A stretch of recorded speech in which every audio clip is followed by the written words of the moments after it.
The One Minute Manager by Kenneth Blanchard, Ph.D. and Spencer Johnson, M.D. Introduction. In this brief story, we present you with a great deal of what we have learned from our studies in medicine and in the behavioural sciences about how people work best with other people. By best, we mean how people produce valuable results and feel good about themselves, the organisation and the people with whom they work. This allegory, the 1 Minute Manager, is a simple compilation of what many wise people have taught us and what we have learned ourselves. We recognize the importance of these sources of wisdom. We also realize that the people who work with you as their manager will look to you as one of their sources of wisdom. We trust, therefore, that you will take the practical knowledge you gain from this book and use it in your daily management. For as the ancient sage Confucius advises each of us, the essence of knowledge is having it to use it. We hope you enjoy using what you learn from the 1 Minute Manager and that, as a result, you and the people you work with will enjoy healthier, happier, and more productive lives. Kenneth Blanchard and Spencer Johnson. The Search. Once there was a bright young man who was looking for an effective manager. He wanted to work for one. He wanted to become one. His search had taken him over many years to the far corners of the world. He had been in small towns and in the capitals of powerful nations. He had spoken with many managers, with government administrators and military officers, construction superintendents and corporate executives, university presidents and shop foremen, utility supervisors and foundation directors, with the managers of shops and stores, of restaurants, banks and hotels, with men and women, young and old. He had gone into every kind of office, large and small, luxurious and sparse, with windows and without.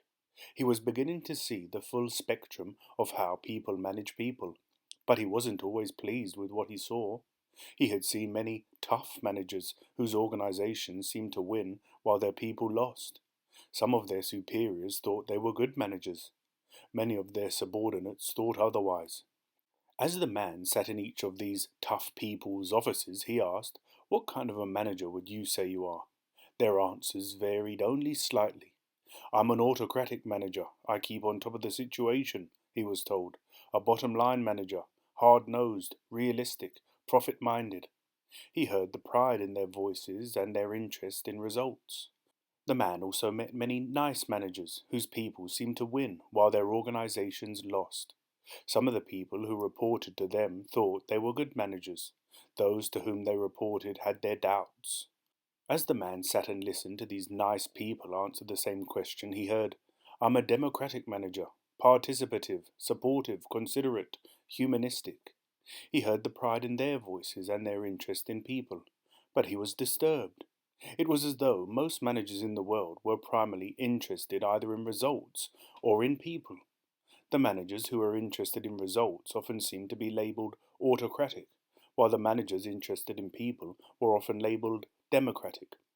The young man thought each of these managers, the tough autocrat and the nice democrat, were only partially effective. It's like being half a manager, he thought. He returned home tired and discouraged. He might have given up his search long ago, but he had one great advantage. He knew exactly what he was looking for. Effective managers, he thought, manage themselves and the people they work with so that both the organization and the people profit from their presence. The young man had looked everywhere for an effective manager, but had found only a few. The few he did find would not share their secrets with him. He began to think maybe he would never find out what really made an effective manager tick. Then he began hearing marvelous stories about a special manager who lived, ironically, in a nearby town. He heard that people liked to work for this man and that they produced great results together. The young man wondered if the stories were really true and, if so, whether this manager would be willing to share his secrets with him. Curious, he telephoned the special manager's secretary for an appointment. The secretary put him through immediately. The young man asked this special manager when he could see him. He heard, "Any time this week is fine, except Wednesday morning. You pick the time." The young man quietly chuckled because this supposedly marvelous manager sounded like a kook to him. What kind of manager had that kind of time available? But the young man was fascinated. He went to see him. The 1 Minute Manager. When the young man arrived at the manager's office, he found him standing and looking out of the window. When the young man coughed, the manager turned and smiled. He invited the young man to sit down and asked, "What can I do for you?" The young man said, "I'd like to ask you some questions about how you manage people." The manager willingly said, "Fire away." "Well, to begin with, do you hold regularly scheduled meetings with your subordinates?" "Yes, I do. Once a week on Wednesdays from 9 to 11. That's why I couldn't see you then," responded the manager. "What do you do at those meetings?" probed the young man. "I listen while my people review and analyze what they accomplished last week, the problems they had, and what still needs to be accomplished. Then we develop plans and strategies for the next week." "Are the decisions made at those meetings binding on both you and your people?" questioned the young man. "Of course they are," insisted the manager. "What would be the point of having the meeting if they weren't?" "Then you are a participative manager, aren't you?" asked the young man. "On the contrary," insisted the manager.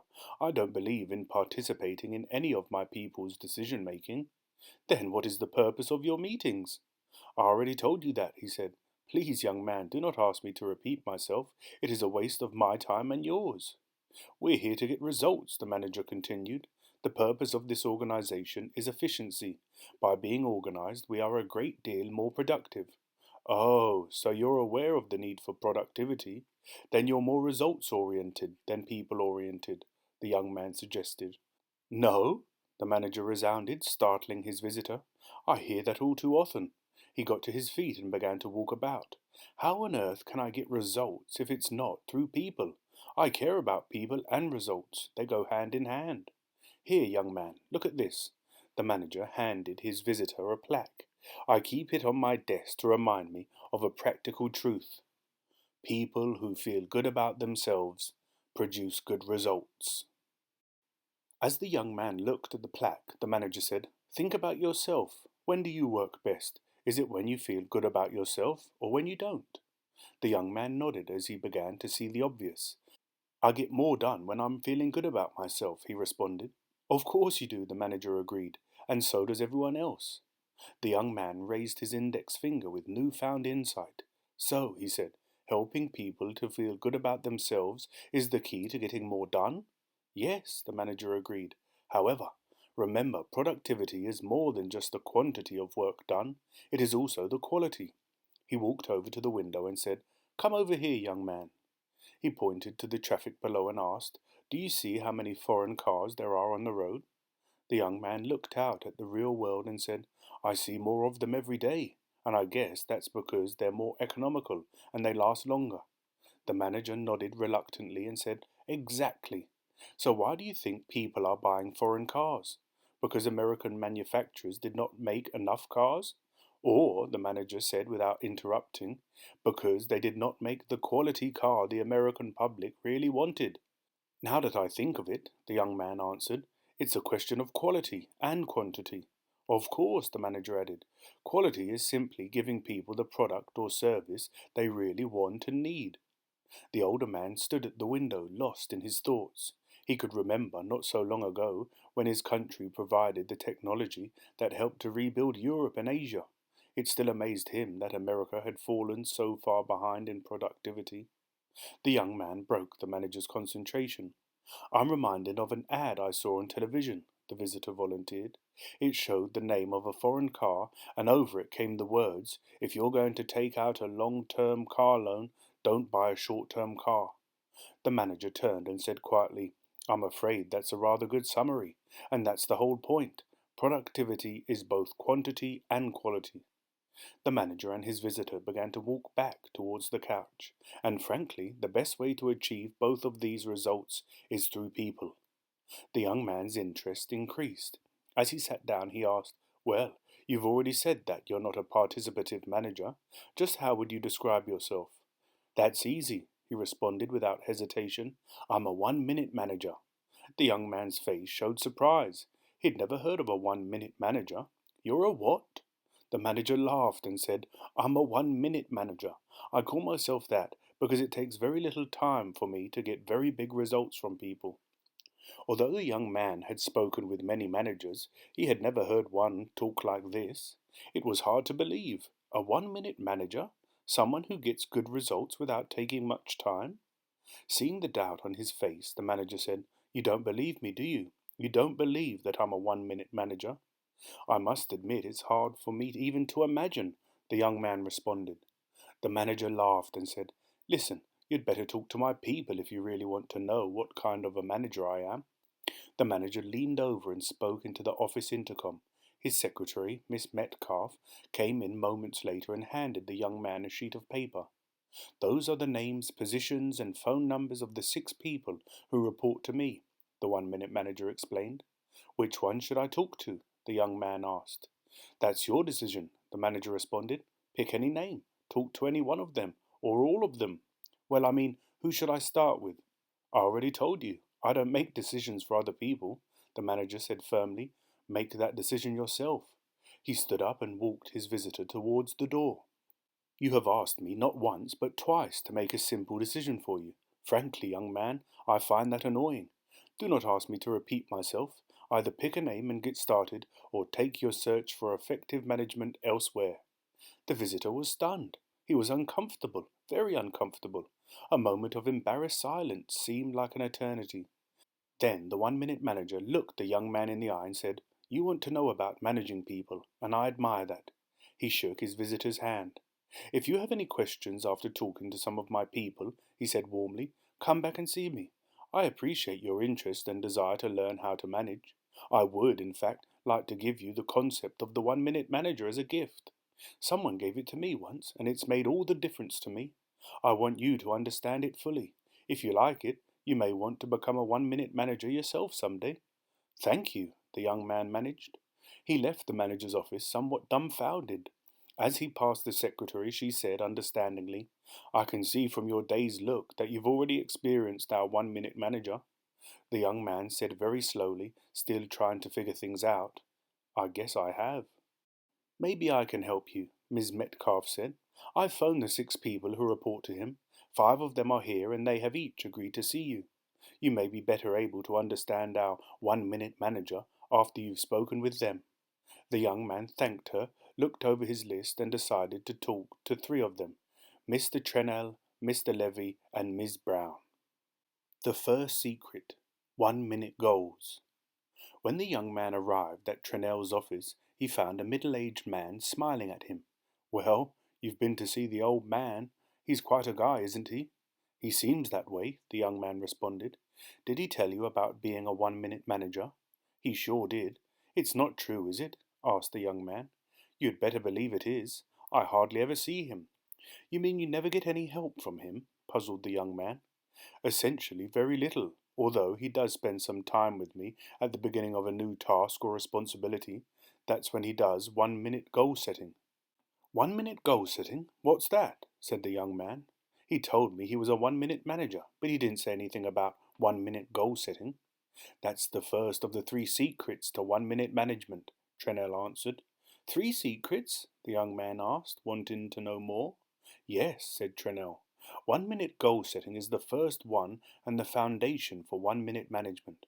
You see, in most organizations, when you ask people what they do and then ask their boss, all too often you get 2 different lists. In fact, in some organizations I've worked in, any relationship between what I thought my job responsibilities were and what my boss thought they were purely coincidental. And then I would get in trouble for not doing something I didn't even think was my job. "Does that ever happen here?" asked the young man. "No," Trennell said. "It never happens here. The 1 minute manager always makes it clear what our responsibilities are and what we are being held accountable for." "Just how does he do that?" the young man wanted to know. "Efficiently," Trennell said with a smile. Trennell began to explain. "Once he has told me what needs to be done, or we have agreed on what needs to be done, then each goal is recorded on no more than a single page. The 1 minute manager feels that a goal and its performance standard should take no more than 250 words to express. He insists that anyone be able to read it within a minute. He keeps a copy and I keep a copy, so everything is clear and so we can both periodically check the progress." "Do you have these 1-page statements for every goal?" Yes, answered Trenell. Well, wouldn't there be a lot of these one-page statements for each person? No, there really aren't, Trenell insisted. The old man believes in the 80-20 goal-setting rule. That is, 80% of your really important results will come from 20% of your goals. So we only do 1 minute goal setting on that 20%. That is, our key areas of responsibility. Maybe 3 to 6 goals in all. Of course, in the event a special project comes up, we set special 1 minute goals. Interesting, the young man commented. I think I understand the importance of 1 minute goal setting. It sounds like a philosophy of no surprises. Everyone knows what is expected from the beginning. Exactly, Trenell nodded. So, is 1 minute goal setting just understanding what your responsibilities are? The young man asked. No. Once we know what our job is, the manager always makes sure we know what good performance is. In other words, performance standards are clear. He shows us what he expects. How does he do that? Show you what he expects? Asked the young man. Let me give you an example, Trenell suggested. One of my 1 minute goals was this: identify performance problems and come up with solutions which, when implemented, will turn the situation around. When I first came to work here, I spotted a problem that needed to be solved, but I didn't know what to do. So I called the 1 minute manager. When he answered the phone, I said, "Sir, I have a problem." Before I could get another word out, he said, "Good, that's what you've been hired to solve." Then there was a dead silence on the other end of the phone. I didn't know what to do. The silence was deafening. I eventually stuttered out, But sir, I don't know how to solve this problem." "Trenell," he said, "one of your goals for the future is for you to identify and solve your own problems. But since you are new, come up and we'll talk." When I got up there, he said, "Tell me, Trenell, what your problem is, but put it in behavioural terms." "Behavioural terms?" I echoed. "What do you mean by behavioural terms?"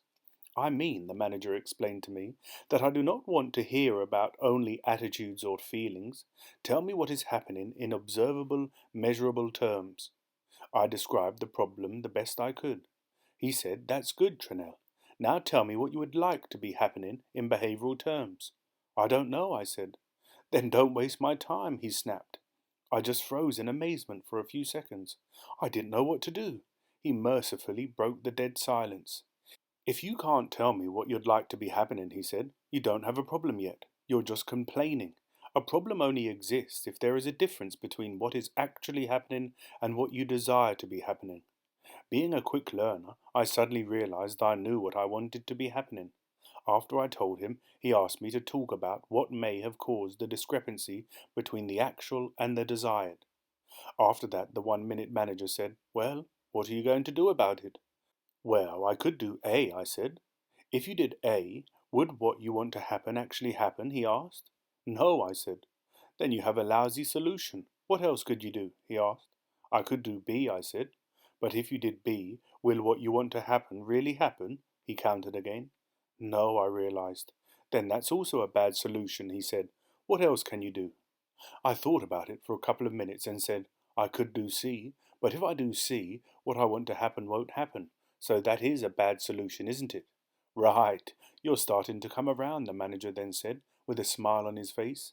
"Is there anything else you could do?" he asked. "Maybe I could combine some of these solutions," I said. "That sounds worth trying," he reacted. "In fact, if I do A this week, B next week, and C in 2 weeks, I'll have it solved." "That's fantastic. Thanks so much. You've solved my problem for me." He got very annoyed.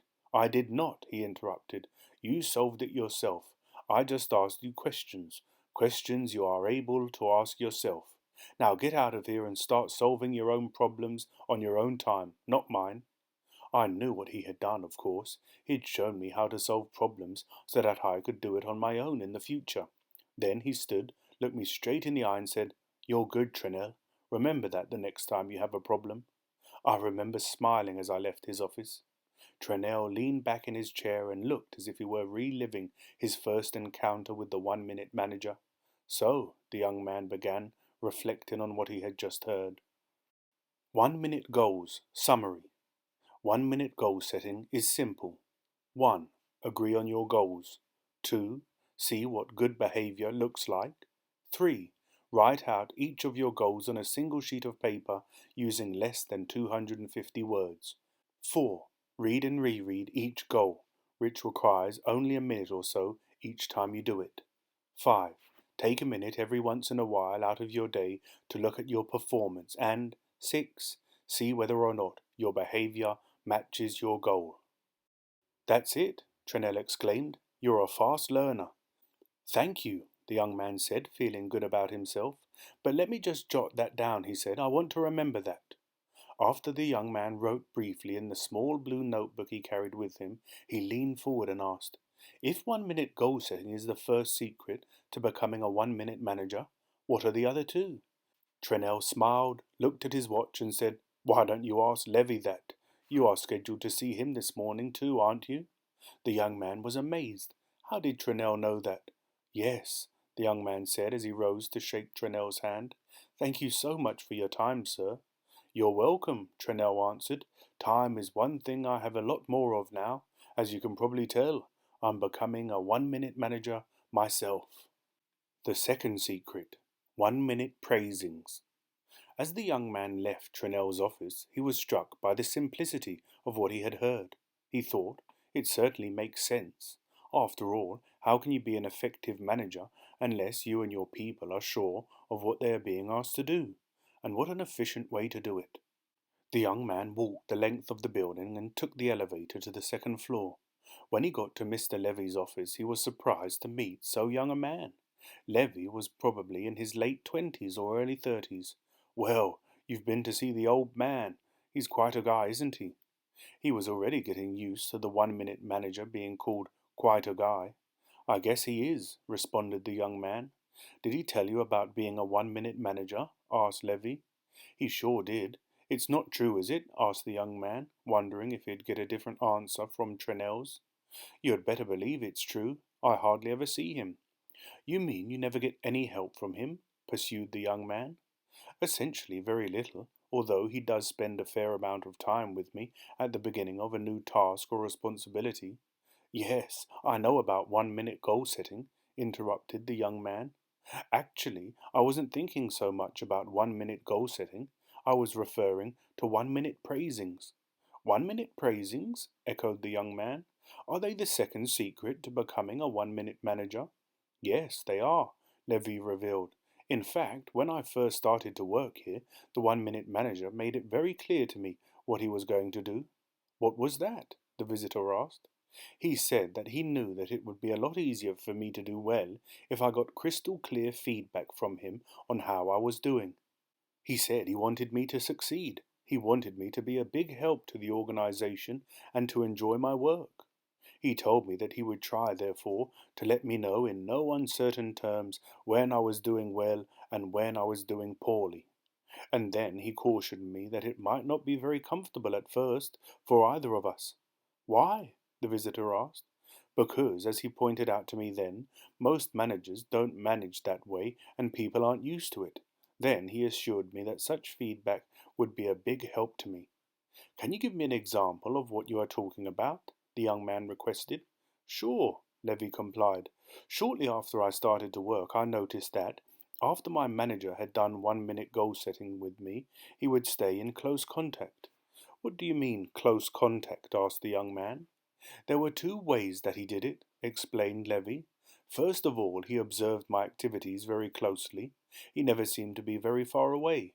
Secondly, he made me keep detailed records of my progress, which he insisted I send to him. That's interesting, said the young man. Why does he do that? At first I thought he was spying and didn't trust me. That is, until I found out from some of the other people who reported to him what he was really doing. What was that? The young man wanted to know. He was trying to catch me doing something right, Levy said.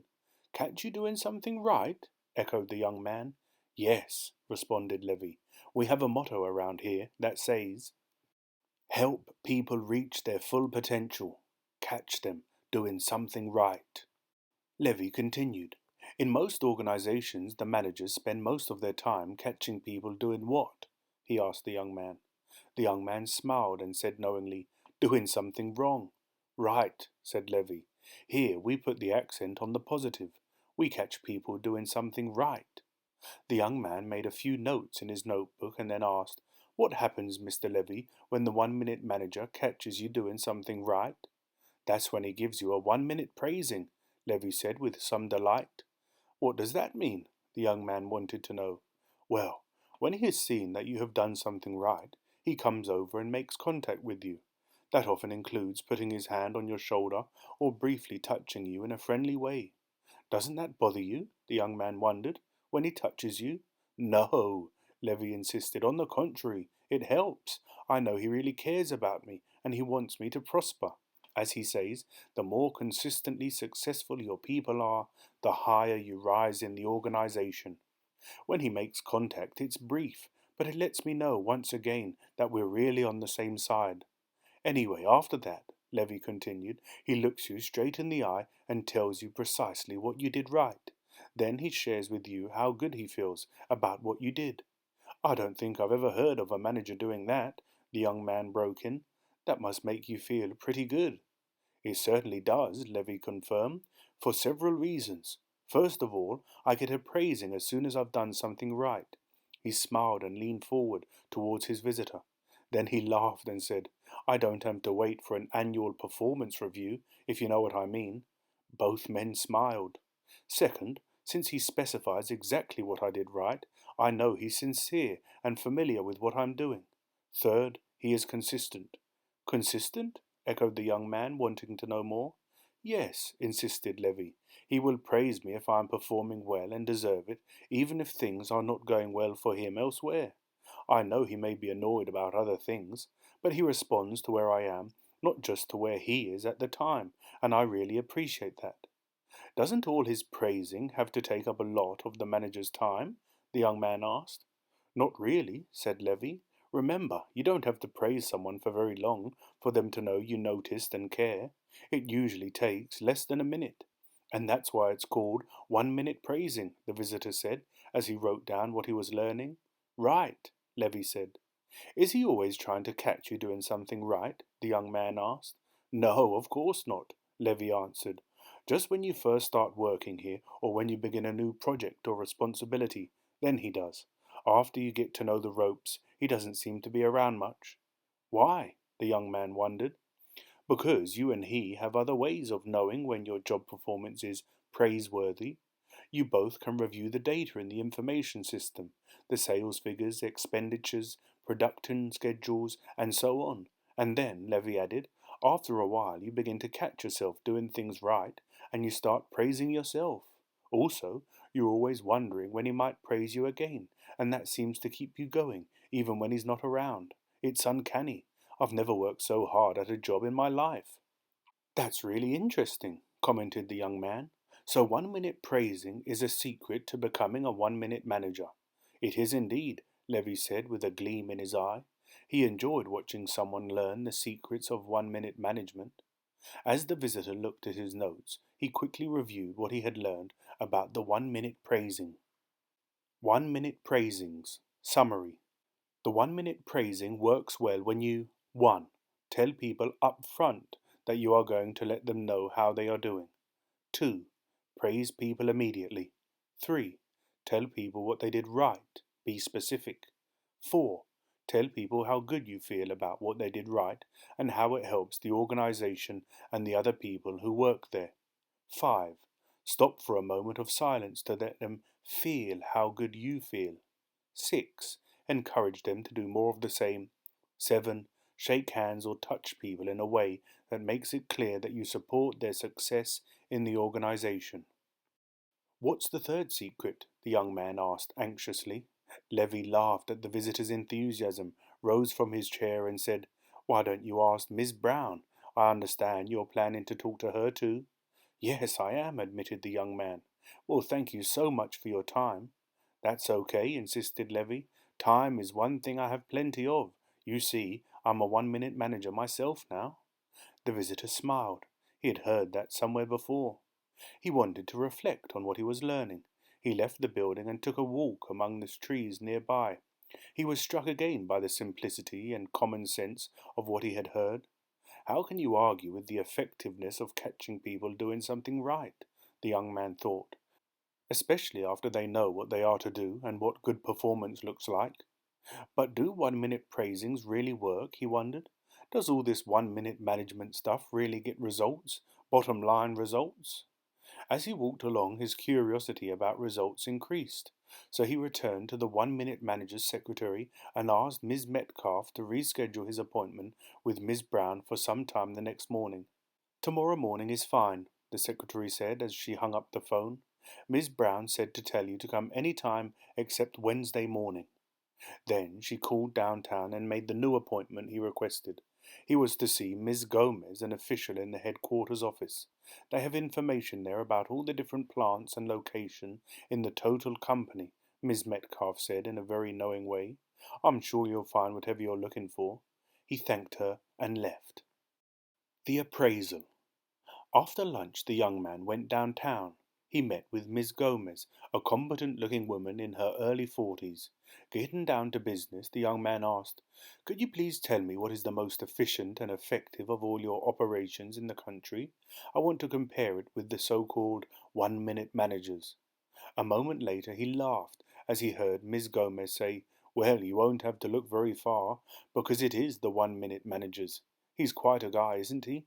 His operation is the most efficient and effective of all our plants." "That's unbelievable," said the young man. "Does he have the best equipment?" "No," said Miss Gomez. "In fact, he's got some of the oldest." "Well, there's got to be something wrong out there," said the young man, still puzzled by the old man's management style. "Tell me, does he lose a lot of his people? Does he have a lot of turnover?" "Come to think of it," Miss Gomez said, "he does have a lot of turnover." "Aha!" the young man said, thinking he was onto something. "What happens to those folks when they leave the 1-minute manager?" the young man wanted to know. "We give them their own operation," Miss Gomez quickly responded. "After 2 years with him, they say, who needs a manager? He's our best trainer of people. Whenever we have an opening and need a good manager, we call him. He always has somebody who is ready."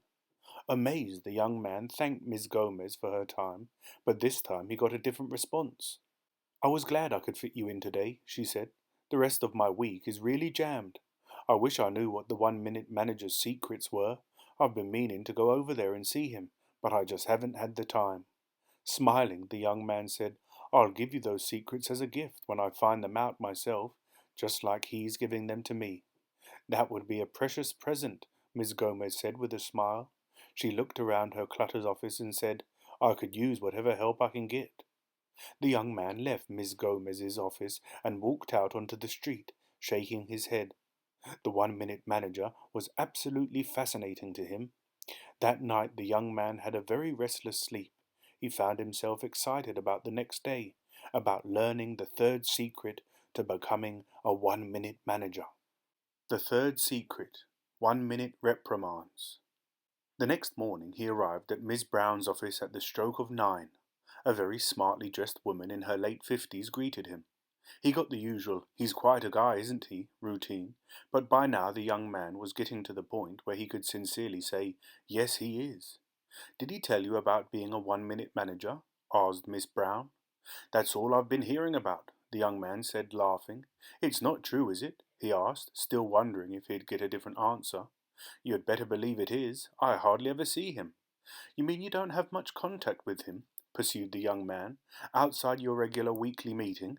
"Essentially very little, except, of course, when I do something wrong," said Miss Brown. Shocked, the young man said, "You mean the only time you see the 1-minute manager is when you do something wrong?" "Yes, well, not quite," said Miss Brown, "but almost. But I thought a key motto around here was catching people doing things right." "It is," insisted Brown, "but you have to know some things about me." "What?" asked the young man. "I've been working here for quite a few years.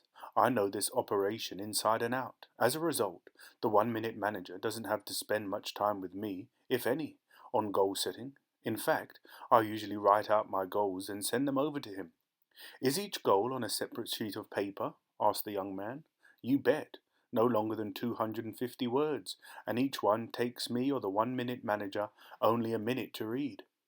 Another thing about me that's important is that I just love my work. As a result, I do most of my own 1-minute praisings. In fact, I believe if you're not for yourself, who is? A friend of mine told me a motto I'll always remember. If you don't blow your own horn, someone else will use it as a spittoon. The young man smiled. He liked her sense of humour. Does your manager ever praise you? He asked. Sometimes he does, but he doesn't have to do it very often because I beat him to the punch, answered Miss Brown. When I do something especially good, I might even ask the 1 minute manager for a praising. How would you ever have the nerve to do that? Asked the young man. It's easy, just like making a bet where I either win or I break even. If he gives me the praising, I win. But if he doesn't, the young man broke in. Then I break even, responded Miss Brown. I didn't have it before I asked. The young man smiled as he took note of Miss Brown's philosophy and then continued. You said he spends time with you when you do something wrong. What do you mean? Asked the young man. If I make a significant mistake, that's when I invariably get a 1 minute reprimand, Miss Brown said. A what? The startled young man asked. A 1 minute reprimand, Miss Brown repeated. That's the third secret to becoming a 1 minute manager. How does it work? Wondered the young man out loud. It's simple, said Miss Brown. I figured you'd say that, said the young man. Miss Brown joined his laugh and explained. If you have been doing a job for some time and you know how to do it well, and you make a mistake, the 1 minute manager is quick to respond. What does he do? Asked the young man. As soon as he has learned about the mistake, he comes to see me. First he confirms the facts, then he might put his hand on my shoulder or maybe just come around to my side of the desk. Doesn't that bother you? Asked the young man. Sure it does, because you know what's coming, especially since he doesn't have a smile on his face. He looks me straight in the eye, she continued, and tells me precisely what I did wrong. Then he shares with me how he feels about it. He's angry, annoyed, frustrated, or whatever he is feeling. How long does that take? Asked the young man. Only about 30 seconds, but sometimes it seems forever to me, confided Miss Brown. The visitor couldn't help but remember the feelings he had when the 1 minute manager told him, in no uncertain terms, how annoyed he was with his indecision. And then what happens? The young man asked as he moved to the edge of his chair. He lets what he said sink in with a few seconds of silence. Boy, does it sink in. Then what? The young man asked. He looks me squarely in the eye and lets me know how competent he thinks I usually am. He makes sure I understand that the only reason he is angry with me is that he has so much respect for me. He says he knows this is so unlike me. He says how much he looks forward to seeing me some other time, as long as I understand that he does not welcome that same mistake again. The young man broke in. It must make you think twice. It certainly does. Miss Brown nodded vigorously. The young man knew what Miss Brown was talking about. He was taking notes now as fast as he could. He sensed that it wasn't going to take this woman long to cover several important points. First of all, Miss Brown said, he usually gives me the reprimand as soon as I've done something wrong. Second, since he specifies exactly what I did wrong, I know he is on top of things and that I'm not going to get away with sloppiness. Third, since he doesn't attack me as a person, only my behaviour, it's easier for me not to become defensive.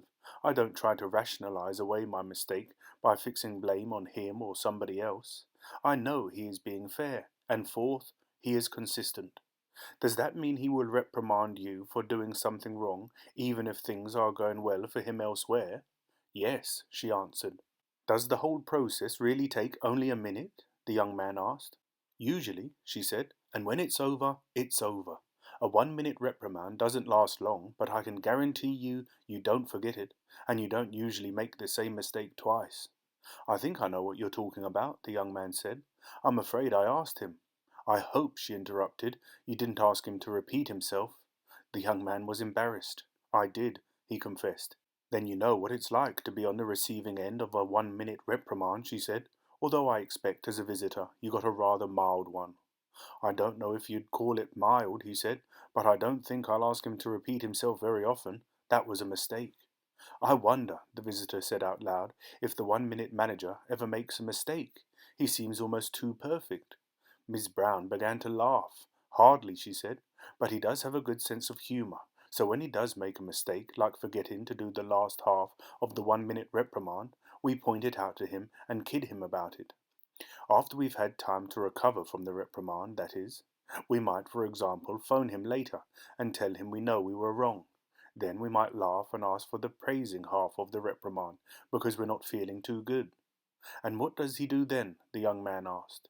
"He usually laughs and says he's sorry he forgot to remind me that I am an okay person." "You can laugh about praisings and reprimands?" the young man asked. "Sure," Miss Brown said. "You see, the 1 Minute Manager has taught us the value of being able to laugh at ourselves when we make a mistake. It helps us to get on with our work." "That's terrific," the young man enthused. "How did you learn to do that?" "Simply," Miss Brown answered, "by watching the boss do it himself." "You mean your boss can laugh at himself when he makes a mistake?" the astonished young man asked. "Well, not always," Miss Brown admitted. "He's like most of us. Sometimes it's tough, but he often can, and when he does laugh at himself it has a positive effect on everyone around him." "He must be pretty secure," the young man suggested. "He is," Miss Brown answered. The young man was impressed. He was beginning to see how valuable such a manager was to an organization. "Why do you think the 1 Minute Manager's reprimands are so effective?" he asked. "I'll let you ask the 1 Minute Manager," she said, as she rose from behind the desk and walked the young man to the door. When he thanked her for her time, Miss Brown smiled and said, "You know what the response to that is going to be." They both laughed. He was beginning to feel like an insider rather than a visitor, and that felt good. As soon as he was in the hall, he realized how little time he'd spent with her and how much information she had given him. He reflected on what she had said. It sounded so simple. He reviewed in his own mind what you should do when you catch an experienced person doing something wrong. 1 Minute Reprimands Summary. The 1 Minute Reprimand works well when you 1. Tell people beforehand that you are going to let them know how they are doing and in no uncertain terms. The first half of the reprimand. 2. Reprimand people immediately. 3. Tell people what they did wrong. Be specific. 4. Tell people how you feel about what they did wrong and in no uncertain terms.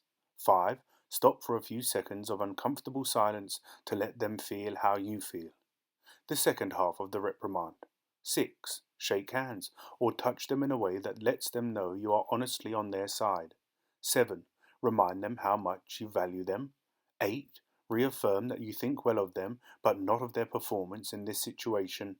9. Realize that when the reprimand is over, it's over. The young man may not have believed in the effectiveness of the 1 Minute Reprimand if he hadn't personally experienced its effects. There was no doubt that he felt uncomfortable, and he did not want to experience it again. However, he knew that everyone made mistakes now and then, and that he might very well receive another reprimand some day. But he knew if it came from the 1 Minute Manager that it would be fair, that it would be a comment on his behavior and not on his worth as a person. As he headed toward the 1 Minute Manager's office, he kept thinking about the simplicity of 1 minute management. All three of the secrets made sense: 1 minute goals, 1 minute praisings, and 1 minute reprimands. But how do they work, he wondered. Why is the 1 Minute Manager the most productive manager in the company? The 1 Minute Manager explains. When he got to the 1 Minute Manager's, his secretary said, "You can go right in. He's been wondering when you'd be back to see him." As the young man entered the office, he noticed again how clear and uncluttered it was. He was greeted by a warm smile from the 1 Minute Manager. "Well, what did you find out in your travels?" he asked. "A lot," the young man said enthusiastically. "Tell me what you learned," the manager encouraged. "I found out why you call yourself a 1 Minute Manager. You set 1 minute goals with your people to make sure they know what they are being held accountable for and what good performance looks like.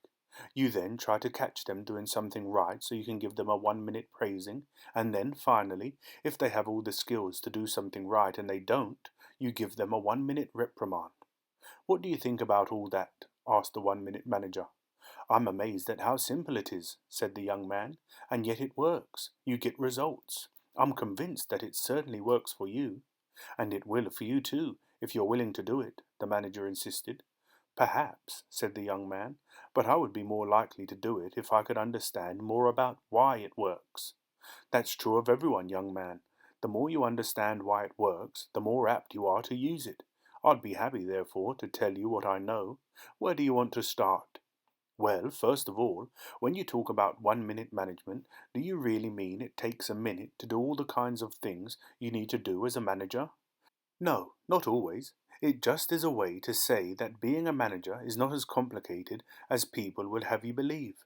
And also, managing people doesn't take as long as you'd think. So when I say 1 minute management, it might take more than a minute for each of the key elements like goal setting, but it's just a symbolic term, and very often it does take only a minute.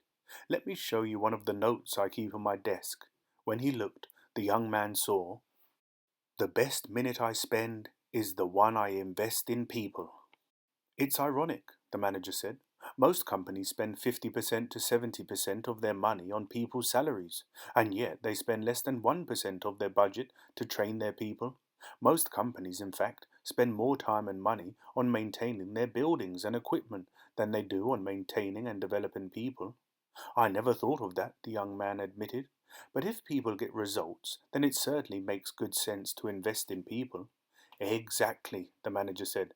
I wish I had had someone invest in me sooner when I first went to work. What do you mean? The young man asked. Well, in most of the organizations I worked in before, I often didn't know what I was supposed to be doing. No one bothered to tell me. If you asked me whether I was doing a good job, I would either say, I don't know, or I think so. If you asked why I thought so, I would reply, I haven't been chewed out by my boss lately, or no news is good news. It was almost as if my main motivation was to avoid punishment.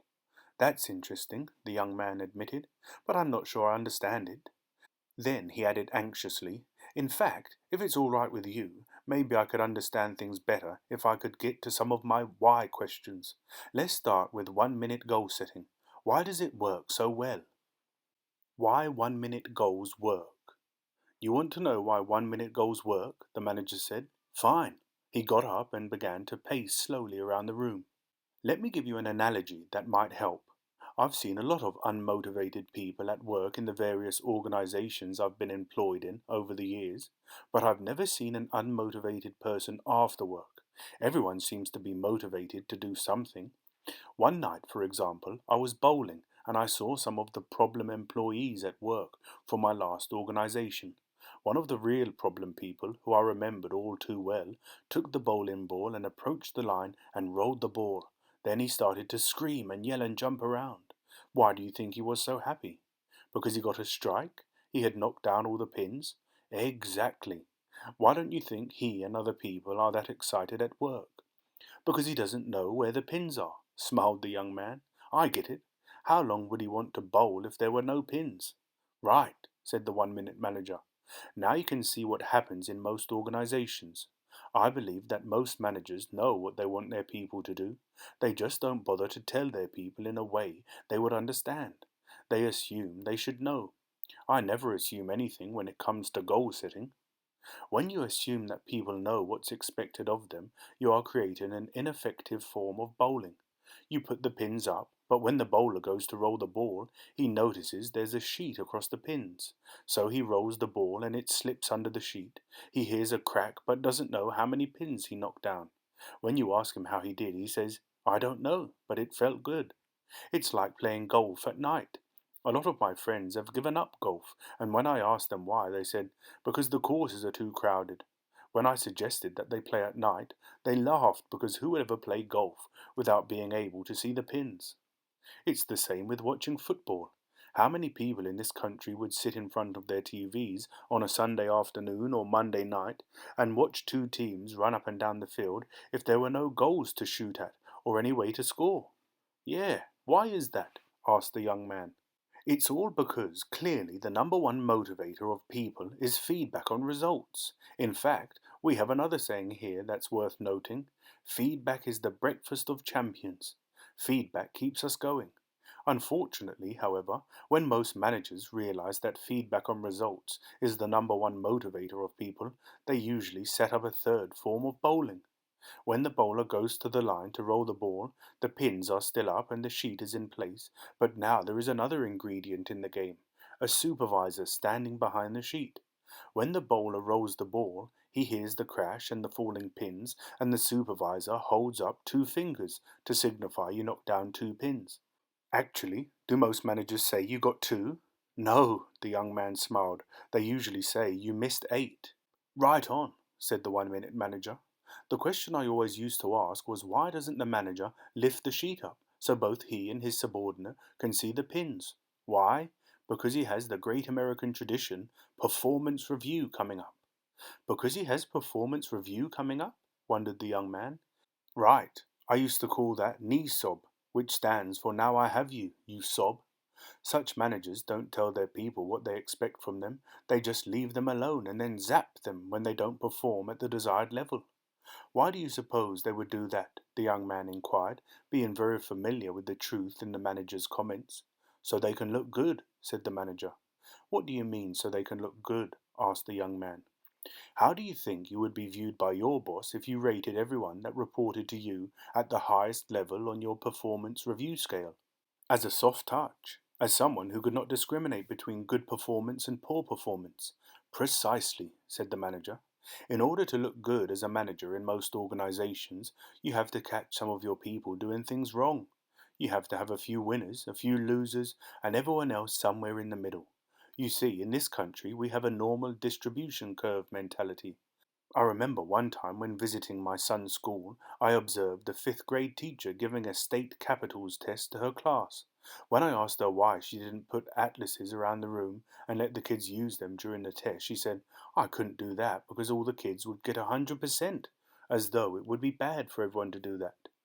I remember once reading that when someone asked Einstein what his phone number was, he went to the phone book to look it up. The young man laughed. You're kidding. No, I'm not kidding. He said he never cluttered his mind with information he could find somewhere else. Now, if you didn't know better, the manager continued, what would you think of someone who went to the phone book to look up his own phone number? Would you think he was a winner or a loser? The young man grinned and said, a real loser. Sure, the manager responded. I would too, but we'd be wrong, wouldn't we? The young man nodded his agreement.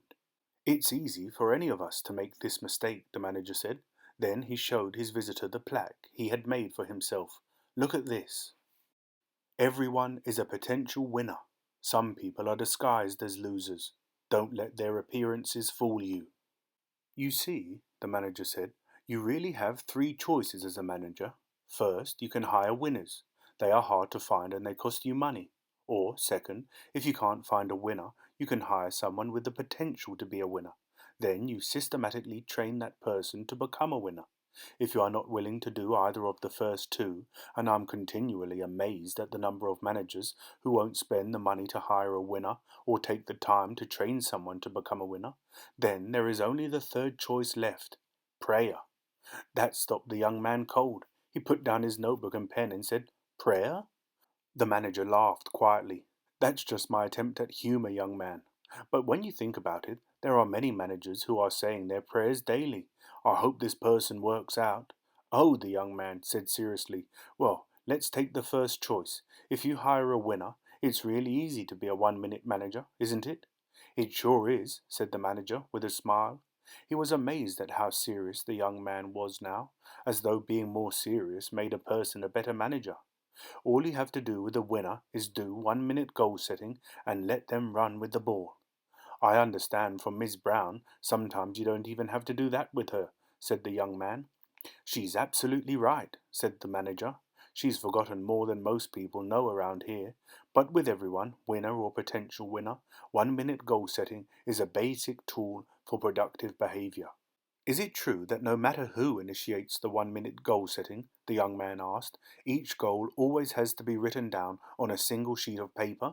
Absolutely, insisted the 1-minute manager. Why is that so important?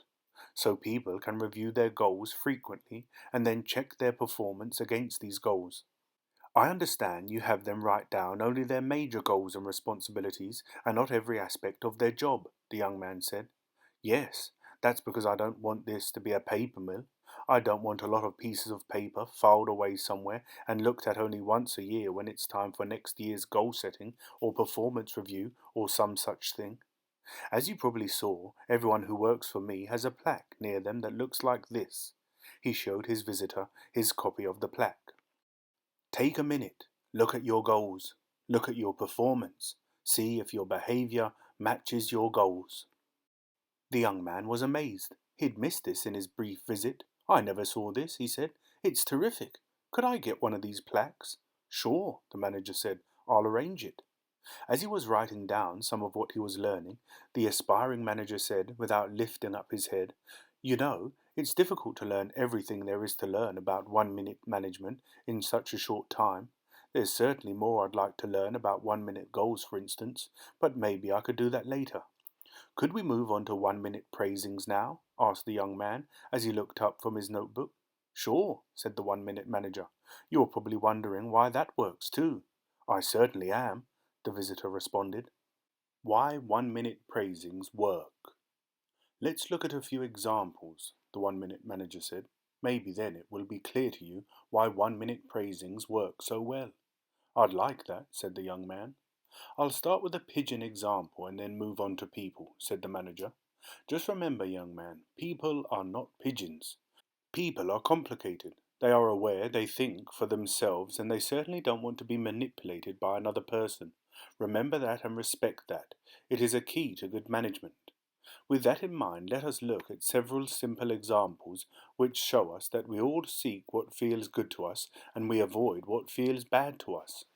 Suppose you have an untrained pigeon that you want to enter a box in the lower left-hand corner and run across the box to the upper right-hand corner and push a lever with his right foot. Suppose that not too far from the entry point we have a pellet machine, that is, a machine that can release pellets of food to reward and reinforce the pigeon. What do you think is going to happen if we put the pigeon in the box and wait until the pigeon runs over to the upper right-hand corner and pushes the lever with his right foot before we give him any food?"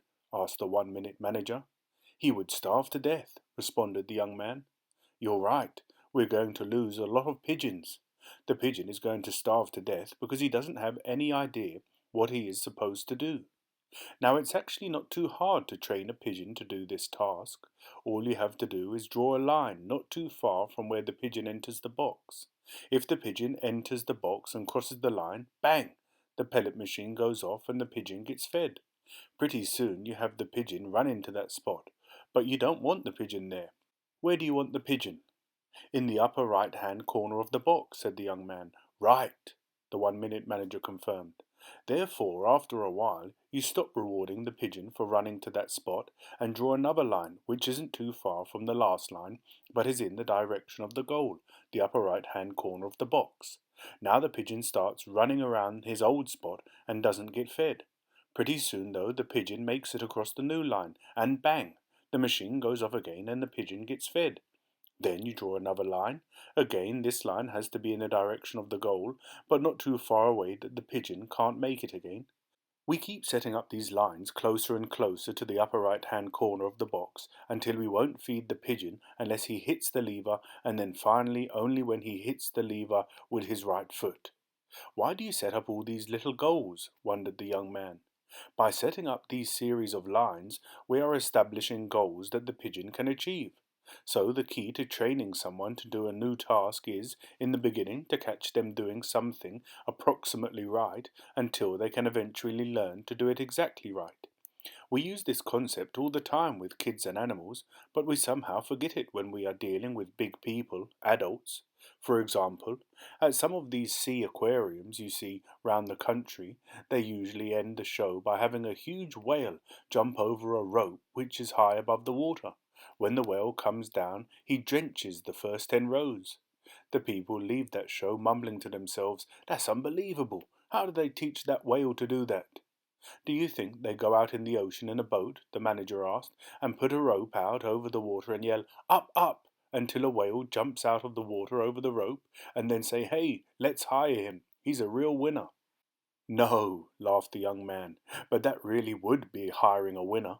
The two men enjoyed the laugh they shared. "You're right," the manager said. "When they captured the whale, he knew nothing about jumping over ropes. So when they began to train him in the large pool, where do you think they started the rope?" "At the bottom of the pool," answered the young man.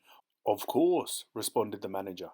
"Every time the whale swam over the rope, which was every time he swam past, he got fed. Soon they raised the rope a little. If the whale swam under the rope, he didn't get fed during training. Whenever he swam over the rope, he got fed. So after a while the whales started swimming over the rope all of the time. Then they started raising the rope a little higher." "Why did they raise the rope?" asked the young man. "First," the manager began, "because they were clear on the goal. to have the whale jump high out of the water over the rope. And second, the 1 Minute Manager pointed out, it's not a very exciting show for a trainer to say, "Folks, the whale did it again." Everybody may be looking in the water, but they can't see anything. Over a period of time, they keep on raising the rope until they finally get it to the surface of the water. Now the whale knows that in order to get fed, he has to jump partially out of the water and over the rope. As soon as that goal is reached, they can start raising the rope higher and higher out of the water. "So that's how they do it," the young man said. "Well, I can understand now how using that method works with animals, but isn't it a bit much to use it with people?" "No, it's a very natural, in fact," the manager said. "We all do essentially the same thing with children we care for. How do you think you teach them to walk? Can you imagine standing a child up and saying, 'Walk,' and when he falls down you pick him up and spank him and say, 'I told you to walk'? No, you stand the child up and the first day he wobbles a little bit, and you get all excited and say, 'He stood,' and you hug and kiss the child. The next day he stands for a moment and maybe wobbles a step, and you are all over him with kisses and hugs. Finally, the child, realizing that it is a pretty good deal, starts to wobble his legs more and more until he eventually walks. The same thing goes for teaching a child to speak. Suppose you wanted a child to say, 'Give me a glass of water, please.' If you waited until the child said the whole sentence before you gave her any water, the child would die of thirst. So you start off by saying, 'Water, water.' All of a sudden, one day the child says, 'Voila.' You jump all over the place, hug and kiss the child, get grandmother on the phone so the child can say, 'Voila, voila.' That wasn't water, but it was close. Now, you don't want a kid going into a restaurant at the age of 21 asking for a glass of voila, so after a while you only accept the word water, and then you begin on please. These examples illustrate that the most important thing in training somebody to become a winner is to catch them doing something right. In the beginning, approximately right, and gradually moving them towards the desired behavior. With a winner, you don't have to catch them doing things right very often, because good performers catch themselves doing things right and are able to be self-reinforcing. "Is that why you observe new people a lot in the beginning?" asked the young man, "or when your more experienced people are starting a new project?" "Yes," the 1 Minute Manager said. "Most managers wait until their people do something exactly right before they praise them. As a result, many people never get to become high performers because their managers concentrate on catching them doing things wrong. That is, anything that falls short of the final desired performance. In our pigeon example, it would be like putting the pigeon in the box and not only waiting until he hits the lever to give him any food, but putting some electric grills around the box to punish him periodically just to keep him motivated. That doesn't sound like it would be very effective," the young man suggested. "Well, it isn't," agreed the 1 Minute Manager. "After getting punished for a while and not knowing what acceptable behavior is, that is, hitting the lever, the pigeon would go into the corner of the box and not move. To the pigeon it is a hostile environment and not worth taking any risks. That is what we often do with new, inexperienced people. We welcome them aboard, take them around to meet everybody, and then we leave them alone. Not only do we not catch them doing anything approximately right, but periodically we zap them just to keep them moving. This is the most popular leadership style of all. We call it the leave alone zap style. You leave a person alone expecting good performance from them, and when you don't get it, you zap them." "What happens to these people?" asked the young man. "If you've been in any organization, and I understand you visited several," the manager said, "you know because you've seen them. They do as little as possible. And that's what's wrong with most businesses today. Their people really do not produce either quantity or quality. And much of the reason for this poor business performance is simply because the people are managed so poorly." The young man put his notebook down. He thought about what he just heard. He was beginning to see 1 Minute Management for what it was, a practical business tool. It was amazing to him how well something as simple as the 1 minute praising worked, whether it was inside or outside the business world. "That reminds me of some friends of mine," the young man said. "They called me and said they'd gotten a new dog. They asked me what I thought of their planned method of training the dog. The manager was almost afraid to ask. How are they going to do it? They said if the dog had an accident on the rug, they were going to take the dog, shove his nose in it, pound him on the butt with the newspaper, and then throw the dog out this little window in the kitchen into the backyard, where the dog was supposed to do his job. Then they asked me what I thought would happen with this method. I laughed because I knew what would happen. After about 3 days, the dog would poop on the floor and jump out the window. The dog didn't know what to do, but he knew he had better clear the area. The manager roared his approval. "That's a great story," he said. "You see, that's what punishment does when you use it with somebody who lacks confidence or is insecure because of lack of experience.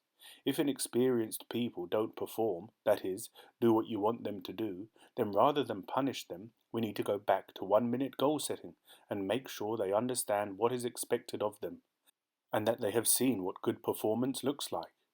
"Well then, after you have done 1 minute goal setting again," the young man asked, "do you try to catch them doing something approximately right again?" "Precisely so," the 1 minute manager agreed. "You're always trying to create situations in the beginning where you can give a 1 minute praising." Then, looking the young man straight in the eyes, the manager said, "You are a very enthusiastic and receptive learner. That makes me feel good about sharing the secrets of 1 minute management with you." They both smiled. They knew a 1 minute praising when they heard one. "I sure enjoy a praising more than a reprimand," the young man laughed. "I think I understand now why 1 minute goals and 1 minute praisings work. They really do make good sense to me." "Good," said the 1 minute manager. "But I can't imagine why the 1 minute reprimand works," the young man wondered out loud. "Let me tell you a few things about it," said the 1 minute manager. Why 1 minute reprimands work. There are several reasons why the 1 minute reprimand works so well. To begin with, the manager explained, the feedback in the 1 minute reprimand is immediate. That is, you get to the individual as soon as you observe the misbehavior or your data information system tips you off. It is not appropriate to gunny suck or save up negative feelings about someone's poor performance. The fact that the feedback is so immediate is an important lesson in the why the 1 minute reprimand works so well. Unless discipline occurs as close to the misbehavior as possible, it tends not to be as helpful in influencing future behavior. Most managers are gunny sack discipliners, that is, they store up observations of poor behavior and then someday when performance review comes or they are angry in general because the sack is so full, they charge in and dump everything on the table. They tell people all the things they have done wrong for the last few weeks or months or more. The young man breathed a deep sigh and said, "So true." And then the 1 minute manager went on, the manager and subordinate usually end up yelling at each other about the facts or simply keeping quiet and resenting each other. The person receiving the feedback doesn't really hear what he or she has done wrong. This is a version of the leave alone zap form of discipline that I've spoken about earlier. "I remember it well," responded the young man. "That is certainly something I want to avoid." "Absolutely," agreed the manager. If managers would only intervene early, they could deal with one behavior at a time, and the person receiving the discipline would not be overwhelmed. They could hear the feedback. That's why I think performance review is an ongoing process, not something you do only once a year. So one reason that the 1 minute reprimand works is that the person receiving the reprimand can hear the feedback, because when the manager deals with one behavior at a time, it seems more fair and clear, the young man summarized. "Yes," the manager said, "and secondly, when I give a 1 minute reprimand, I never attack a person's worth or value as a person. Since their okayness as a person is not up for grabs, they don't feel they have to defend themselves. I reprimand the behavior only. Thus, my feedback and their own reaction to it is about the specific behavior and not their feelings about themselves as human beings.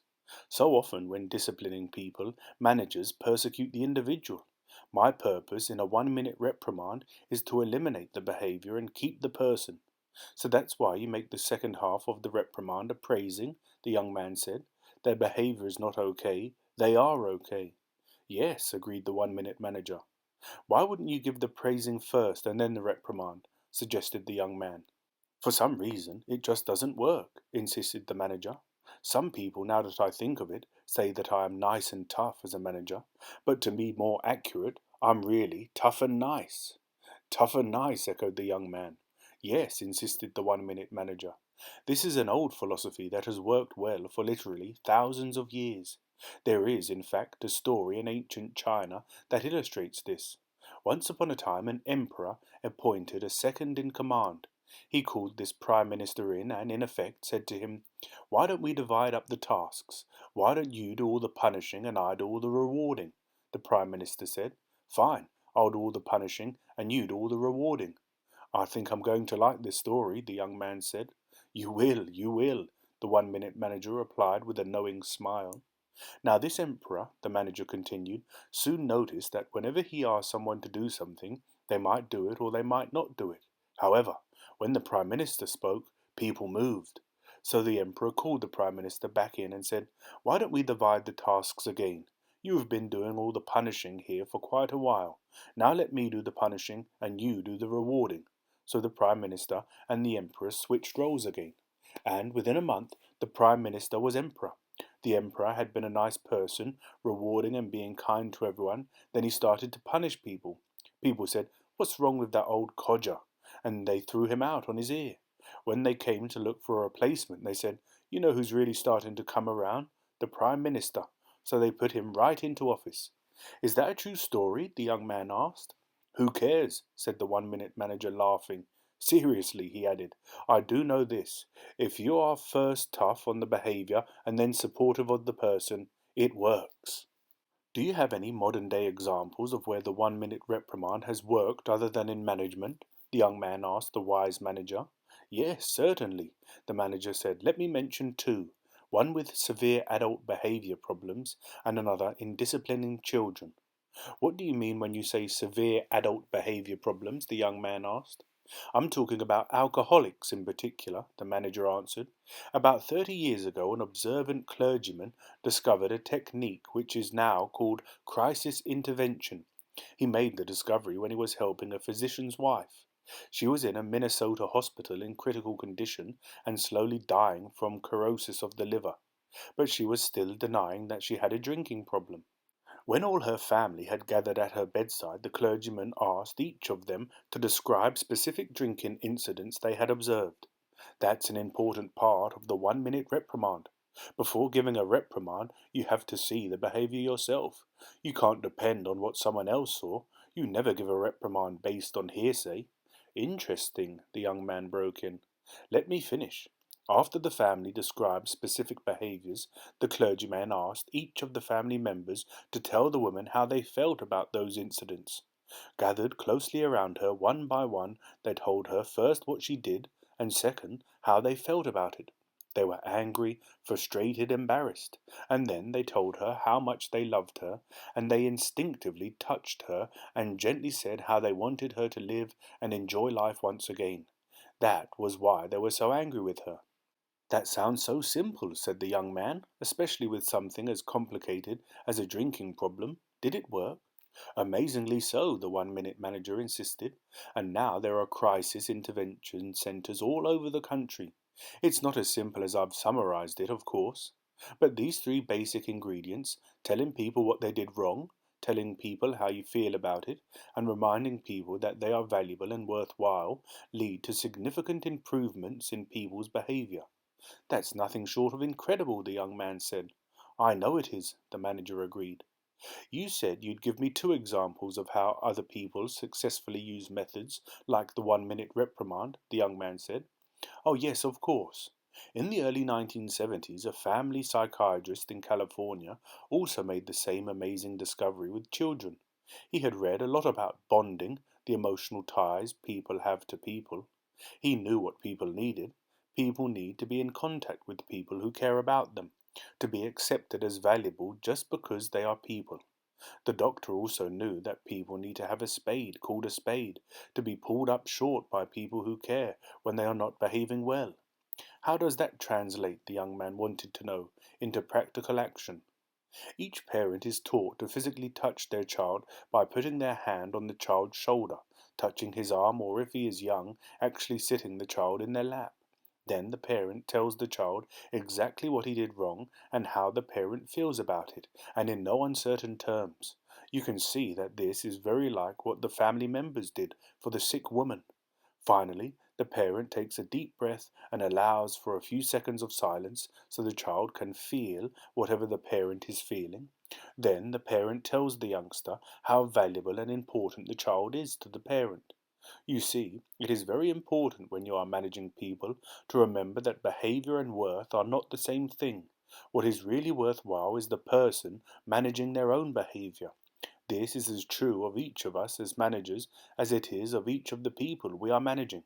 In fact, if you know this, the manager said, as he pointed to one of his favorite plaques, you will know the key to a really successful reprimand. We are not just our behavior, we are the person managing our behavior. If you realize that you are managing people and not just their recent behavior, the manager concluded, you will do well. It sounds like there's a lot of caring and respect behind such a reprimand, the young man said. I'm glad you noticed that, young man. You will be successful with the 1 minute reprimand when you really care about the welfare of the person that you are reprimanding. That reminds me, the young man injected. Mr. Levy told me that you pat him on the shoulder or shake hands or in some other way make contact with him during a praising, and now I notice that the parents are encouraged to touch their children during the scolding. Is touching an important part of the 1 minute praisings and reprimands? Yes and no, the manager answered with a smile. Yes, if you know the person well and are clearly interested in helping the person to succeed in his or her work, and no, if you or the other person has any doubts about that. Touch is a very powerful message, the manager pointed out. People have strong feelings about being touched, and that needs to be respected. Would you, for instance, like someone whose motives you weren't sure of to touch you during a praising or a reprimand? No, the young man answered clearly. I really wouldn't. You see what I mean, the manager explained. Touch is very honest. People know immediately when you touch them, whether you care about them or whether you are just trying to find a new way to manipulate them. There is a very simple rule about touching, the manager continued. When you touch, don't take. Touch the people you manage only when you are giving them something, reassurance, support, encouragement, whatever. So you should refrain from touching someone, the young man said, until you know them and they know you are interested in their success, that you are clearly on their side. I can see that. But, the young man said hesitantly, while the 1 minute praisings and the 1 minute reprimands look simple enough, aren't they really just powerful ways for you to get people to do what you want them to do? And isn't that manipulative? You are right about 1 minute management being a powerful way to get people to do what you want them to do, the manager confirmed. However, manipulation is getting people to do something they are either not aware of or don't agree to. That is why it is so important to let each person know up front what you are doing and why. It's like anything else in life, the manager explained. There are things that work and things that don't work. Being honest with people eventually works. On the other hand, as you have probably learned in your own life, being dishonest eventually leads to failing with people. It's just that simple. I can see now, the young man said, where the power of your management style comes from. You care about people. Yes, the manager said simply, I guess I do. The young man remembered how gruff he thought this special manager was when he first met him. It was as though the manager could read his mind. Sometimes, the 1 minute manager said, you have to care enough to be tough. And I am. I am very tough on the poor performance, but only on the performance. I am never tough on the person. The young man liked the 1 minute manager. He knew now why people liked to work with him. Maybe you would find this interesting, sir, the younger man said, as he pointed to his notebook. It's a plaque I've created to remind me of how goals, the 1 minute goals and consequences, the praisings and the reprimands affect people's behavior. Goals begin behaviors, consequences maintain behaviors. That's very good, the manager exclaimed. Do you think so? The young man asked, wanting to hear the compliment once again. Young man, the manager said, very slowly for emphasis, it is not my role in life to be a human tape recorder. I do not have time to continually repeat myself. Just when he thought he would be praised, the young man felt he was in for another 1 minute reprimand, something he wanted to avoid. The bright young man kept a straight face and said simply, What? They looked at each other only for a moment, and then they both burst into laughter. I like you, young man, the manager said. How would you like to go to work here? The young man put down his notebook and stared in amazement. "You mean go to work for you?" he said enthusiastically. "No, I mean go to work for yourself, like the other people in my department. Nobody ever really works for anybody else. I just help people work better, and in the process they benefit our organization." This was, of course, what the young man had been looking for all along. "I'd love to work here," he said. And so he did, for some time. The time the special manager had invested in him paid off, because eventually the inevitable happened. He became a 1-minute manager. He became a 1-minute manager not because he thought like one or talked like one, but because he behaved like one. He set 1-minute goals, he gave 1-minute praisings, he gave 1-minute reprimands, he asked brief, important questions, spoke the simple truth, laughed, worked, and enjoyed. And, perhaps most important of all, he encouraged the people he worked with to do the same. He even created a pocket-sized game plan to make it easier for people around him to become 1-minute managers. He had given it as a useful gift to each person who reported to him. A very brief summary of the 1-minute manager's game plan: how to give yourself and others the gift of getting greater results in less time. Set goals, praise and reprimand behaviors, encourage people, speak the truth, laugh, work, enjoy, and encourage the people you work with to do the same. A gift to yourself.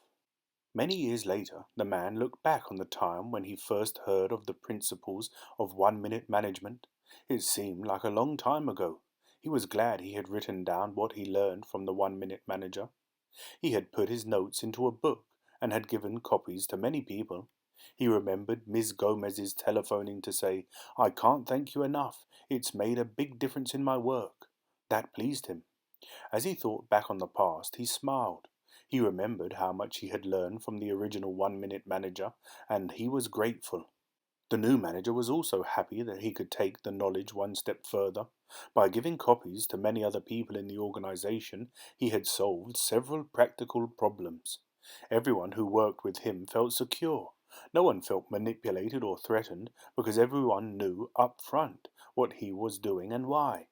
They could also see why the seemingly simple 1-minute management techniques, goals, praising, and reprimands worked so well with people. Every person who had their own copy of the text could read and reread it at their own pace until they could understand it and put it to good use themselves. The manager knew full well the very practical advantage of repetition in learning anything new.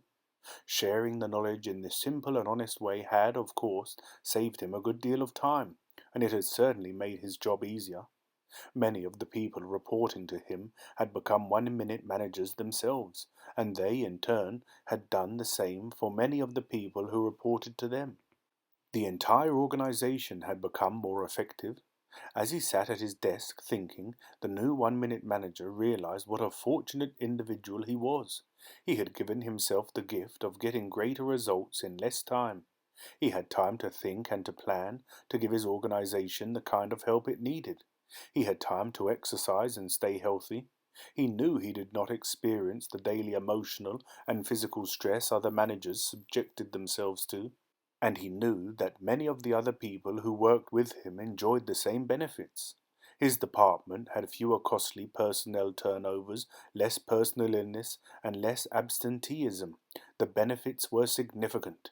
As he looked back, he was glad he had not waited to use 1-minute management until he thought he could do it just right.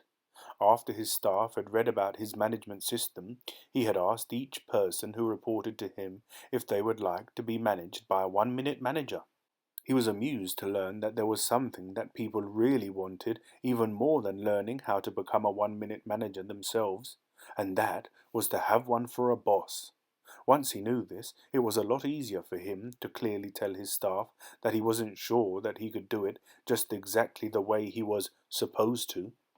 "I'm not accustomed to telling people how good they are or how I feel about things," he had said, "and I'm not sure I can remember to calm down after I've given someone a reprimand and reminded them of how good they are as a person."